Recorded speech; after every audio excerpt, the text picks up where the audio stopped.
Alors, je continue sur la question de la reconstitution du passé. Je veux dire deux choses. D'une part, il faut exercer aussi, j'ai exercé aussi mon talent dans le domaine de la linguistique. Nous avons une étude dans la Revue française d'histoire de l'astrologie en 2011. Cette étude linguistique, le français comme langue matricielle. Donc je vous recommande la lecture de cette petite étude. D'ailleurs, je remercie M. Maurice de m'avoir accueilli pendant 3 numéros, 3 ans de suite, pour 4 articles dans la Revue française d'histoire de l'histoire. Alors, là aussi, on a exactement le cas d'une étude où le passé, le présent, nous éclaire sur le passé. Quand bien même, et je répéterai infatigablement, quand bien même ce passé ne nous serait pas connu. Si par exemple quelqu'un est devant nous, il existe, donc je dis, il est né quelque part. Même si je n'ai pas la preuve qu'il soit né quelque part. Il est né d'un homme et d'une femme, je peux le dire, même si je ne connais pas ses parents. Donc le passé, on peut le reconstituer même quand on n'a pas la preuve. Ou plus exactement, la preuve, elle est donnée, c'est une autre conception de la preuve, une autre forme de démonstration. En histoire, il faut parler désormais, en 2014, de démonstration, non pas simplement de validation. Et dans le cas du français, j'ai montré que la langue française, telle que nous la pratiquions, comportait certaines anomalies qui n'étaient pas simplement des anomalies, mais qui étaient des indications du passé. C'est-à-dire qu'il y a un état où ces anomalies n'existaient pas. C'est-à-dire que ces anomalies, le passé n'était pas porteur de ces anomalies, il n'était pas souillé par ces anomalies. Donc, avoir un texte au présent, on trouve des anomalies, déjà ça nous permet de revenir en arrière et de déterminer un état, deux états. Le moment où l'anomalie s'est produite, et deuxièmement, la situation avant l'anomalie, avant l'incident. Alors il y a des exigences structurelles, parce que moi qui suis un peu né dans le structuralisme, j'ai la faiblesse de croire que nos ancêtres avaient une préoccupation structurelle extrêmement forte, un goût pour les systèmes extrêmement sophistiqués. Et donc, si aujourd'hui nous trouvons des structures linguistiques dans les langues que nous connaissons qui laissent à désirer, eh bien, force est de conclure qu'il fut un temps où ces structures n'étaient pas défectueuses. Et quand bien même, ne disposerait-on pas de ces états, de ces premiers états. Je ne donnerai pas d'exemple de ce que j'ai trouvé, mais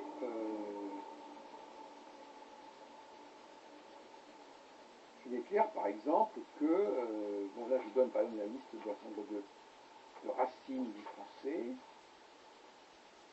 mais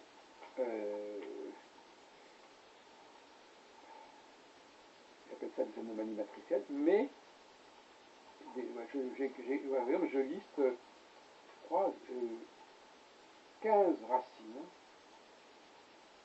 former, faire, tirer, dire, porter, venir, prendre, tenir, mettre, se voir, verser, se voir s'élever hier, poser, ouvrir, partir, fermer. Mais je donne souvent cet exemple plus simpliste. Quand on étudie l'anglais, on voit bien qu'il y a des anomalies, qu'il y a des mots qui sont étrangers, et ça n'a pas toujours été ainsi. On peut donc là encore reconstituer le passé de l'anglais, reconstituer le moment où l'anglais a fait appel ou a été envahi par le français au niveau linguistique. Quand bien même, et ça va peut-être pas faire plaisir aux bibliothécaires ou aux conservateurs de musées, quand bien même toutes les bibliothèques auraient brûlé, quand bien même tous les musées ont été démolis. Nous avons des objets qui se présentent devant nous, qui nous racontent leur histoire. Les objets que nous voyons, que ce soit des langues, que ce soit des savoirs, que ce soit des histoires, nous sont porteurs de leur propre genèse. De même que, par exemple, quand on regarde la gestation pendant 9 mois, eh bien, on observe que nous avons gardé le souvenir des états successifs par lesquels nous sommes passés. Et même si on ne les connaît pas dans le passé, on les a aujourd'hui sous nos yeux, en regardant l'évolution du fœtus. Donc je clôt sur ce point, et je voudrais terminer mon entretien sur ces questions de l'article du passé, au niveau de ce que j'appelle la question du mythe. Alors, je propose une autre représentation du mythe. Et pour moi, le mythe, je pense à Platon, je pense à la Bible, le mythe, c'est une reconstitution du passé. Autrement dit, ce que je fais aujourd'hui à partir du présent pour revenir vers le passé, c'est ce qu'ont fait nos ancêtres il y a très longtemps. Ils ont reconstitué de manière spéculative et déductive un passé, une genèse, une origine, à partir de ce qu'ils observaient ici et maintenant, à leur époque. Donc, la révolution épistémologique et copernicienne que je propose aujourd'hui, qui autorise à reconstituer le passé à partir du présent sans avoir besoin du témoignage du passé, qui devient aléatoire, qui devient subsidiaire, je pense que cette méthodologie a été déjà en vigueur il y a déjà des millénaires et qu'elle a produit justement des mythes. Des mythes, c'est-à-dire des reconstitutions du passé. Quand je dis reconstitution du passé, on a bien compris. Je ne dis pas reconstituer le passé tel qu'il est, tel qu'il s'est réellement produit dans toute sa contingence, dans toutes ses particularités. Il s'agit de reconstituer un passé structurel, un passé essentiel, un passé purifié, pas un passé contingent, même si effectivement on peut reconstituer les incidents de parcours qui sont effectivement liés à des contingences. Donc, si on regarde le récit biblique, le récit de la création, le récit des premières générations des Hébreux, tout cela est purement spéculatif. Ce n'est pas du tout une invention. C'est beaucoup plus intéressant que ça. Ce mythe, alors là on peut presque inverser les rôles. Si ces mythes ont existé, c'est que ceux qui les ont élaborés étaient en présence de réalités qui étaient porteuses de ces mythes. C'est-à-dire qui étaient porteuses de ce qui a autorisé à formuler et à constituer ces mythes. Donc, d'une certaine manière, ces mythes nous parlent d'un passé qui leur est postérieur, qui nous est antérieur, évidemment, un passé qui leur est postérieur, mais qui a pu disparaître. C'est-à-dire que l'origine du mythe, c'est-à-dire le présent qui a généré ce mythe du passé, peut avoir disparu, mais il aura laissé le mythe. Oui. Donc ça, c'est aussi une démarche de travail intéressante. On peut penser que, par exemple, si on a élaboré dans la Bible, dans l'Ancien Testament, l'histoire des 12 tribus, qui seraient les 12 fils de Jacob, c'est parce que, au moment où ce mythe a été élaboré, on avait effectivement une division en 12 quelque part de la société hébraïque.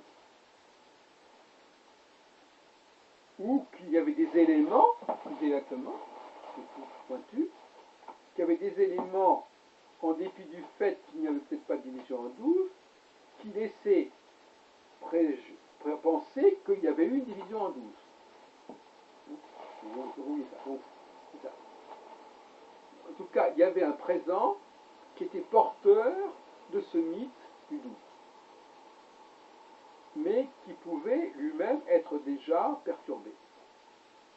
Et c'est cette perturbation elle-même qui a mis sur la piste justement du 12 et qui a mis sur la piste de la constitution de ce mythe. Mais, pour terminer, donc, effectivement, ces mythes ont une valeur scientifique. Ils ont une valeur scientifique puisqu'ils se rapprochent de ce que moi j'appelle actuellement le travail scientifique de l'histoire. C'est-à-dire reconstituer un pattern originel à partir du présent, de ce que nous connaissons, de ce que nous observons, quitte à constater que ce que nous connaissons est effectivement perturbé, a été perturbé, et ce sont des perturbations qui racontent quelque part l'histoire des choses. Donc, on va pouvoir reconstituer un point d'origine et qu'on appelle le mythe, que Platon appelle un mythe, mythos, le mythe de la caverne, le mythe d'air.